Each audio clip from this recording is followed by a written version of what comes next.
What happens in the Arctic is really important. There's enough carbon in the tundra that if it were to thaw and that carbon release, it's at least twice of what's in the atmosphere, which of course will make all the warming worse. So this is one of the big reasons why people are so focused on tundra. I'm Steve Oberbauer. I'm a professor of biology at Florida International University. And I've been working in Alaska since 1976. For the last 25 years, our work at Tundra has primarily been focused on changes that are happening in the vegetation. We are specifically monitoring the system so that we can document the changes as they happen in the tundra. The tundra is essentially a vast frozen swamp. And as that thaws, the environment warms up, you get more greenhouse gases, and then it thaws even faster, which produces more greenhouse gases. And so you get this positive feedback loop that isn't occurring in other places. Four-wheeler northbound on Sand Hill. Our research team this year at Tundra is me, also Jeremy May, a postdoc, and Matthew Simon, a recent graduate from FIU. We target our arrival date to be before the completion of snowmelts. We want to get there at the very beginning of the season before any of the plants start greening up. Hey, it is snowing! Cool!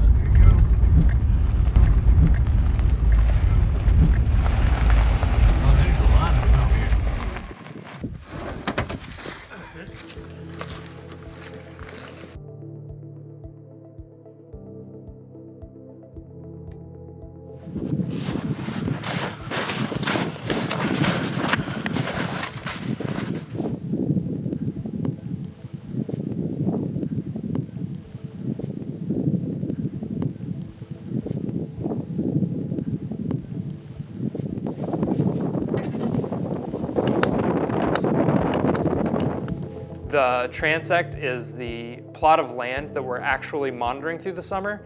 It is 50 meters long by 2 meters wide and crosses a variety of plant community types that allow us to monitor phenological progression or the life events of plants during the summer. The MISP is the Mobile Instrumented Sensor Platform, which is a series of instruments on a trolley that moves above that transect and takes reflectance measurements and thermal imagery measurements and monitors how the plants progress through the year. And we're in business. One of the most responsive aspects of plants and ecosystems to climate change and temperature change and season-linked change is the timing of events of plants.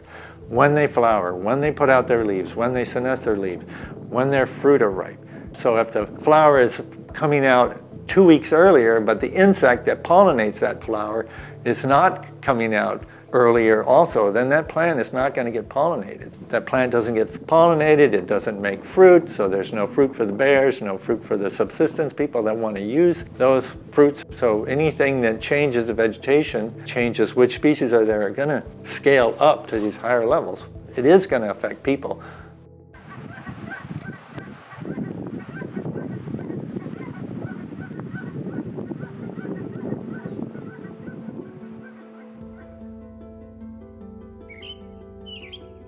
Plant productivity is the proxy for the melting of the permafrost, right? As the permafrost melts more and more, shrubs can grow taller and taller, and the community changes. We've seen quite a bit of changes. There's big increases in the number of shrubs. There's been decreases in the numbers of lichens and mosses. The vegetation overall, on average, is getting taller. There's many areas where the permafrost is starting to thaw at the surface and it then collapses. If we were to open this up, you'd see here that this is not mineral soil, this is peat. It's dry, you know, it's dead organic matter and roots. And overall, in the Arctic, there's enormous amounts of peat that have a lot of carbon compounds in there, this dead organic matter. that holds carbon that could be released if this decomposes. That's enough carbon to increase the temperature way beyond the 2 degrees that we're trying to stay under.